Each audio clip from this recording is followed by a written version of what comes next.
नमस्कार मित्रांनो, श्री स्वामी समर्थ. आपण सगळेच कधी ना कधी एका प्रश्नाने अस्वस्थ होतो.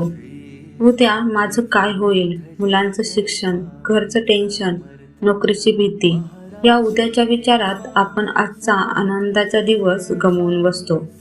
स्वामी म्हणतात, उद्याच्या विचाराने आजचा वर्तमान गमवू नकोस. पण हे कसं शक्य आहे? चला आज अगदी सोप्या भाषेत समजून घेऊया.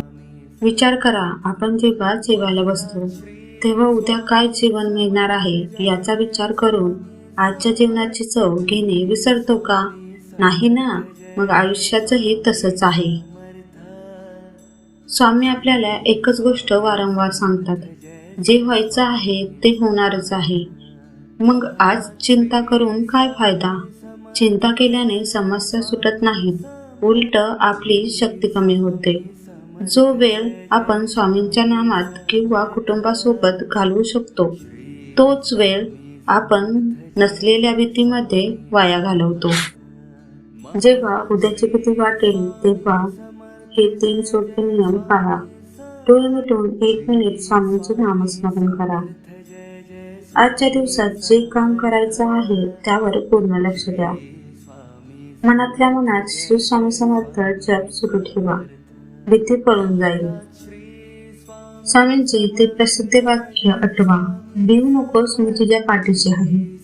याचा अर्थ काय? याचा अर्थ असा की उद्या तुमच्या आयुष्यात जे काही संकट येतील ते झेलण्यासाठी स्वामी आधीच तिथे उभे आहेत. मग तुम्ही का घाबरता? तुम्ही फक्त तुमचं आजचं काम प्रामाणिकपणे करा. उरलेलं सगळं स्वामींवर सोडून द्या. शरणता हाच सुखी होण्याचा सोपा मार्ग आहे.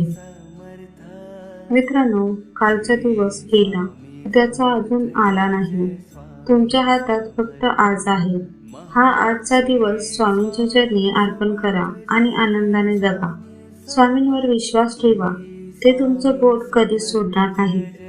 तुम्हाला हा संदेश कसा वाटला? कमेंटमध्ये श्री स्वामी समर्थ नक्की लिहा आणि हा व्हिडिओ आपल्या प्रियजनांना पाठवा, जेणेकरून त्यांची चिंता दूर होईल. धन्यवाद. श्री स्वामी समर्थ.